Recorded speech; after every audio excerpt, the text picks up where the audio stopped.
يحب الله عز وجل من يبغضه لطاعته.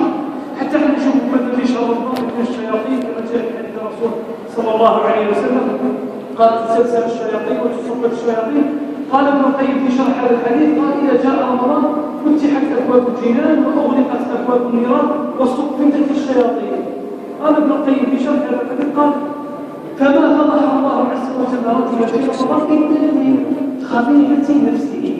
النفس تاعو هي اللي كانت تدير في المعاصي وهي التي كانت تدعوه إلى الآثام وفعلها. وكذلك من صفات أهل الجنة ليس أنهم لا يقعون في المعصية.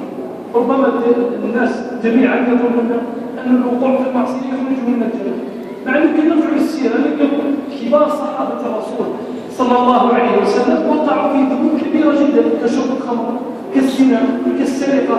كل هذا نجده في مع صحابة رسول الله صلى الله عليه وسلم، لكن قلوبهم اختارها الله كما قال الله عز وجل محمد رسول الله الذين معه. هؤلاء الذين معه بهم الصحابة فيهم صفات لا تتبدل ولا تتحول. وأول هذه الصفات هي الإيمان بالغيب. هذه الصفة الأولى بعد لا إله إلا الله، وكل صفة هي متعلقة بلا إله إلا الله، لأن بها نسكن الباب تاع دخول الجنة كما قال النبي صلى الله عليه وسلم والله لا يسمع بي يهودي ولا نصراني ولم يؤمن بي إلا أدخله الله إلى النار. يعني الباب الله مفتوح لأهل الجنة.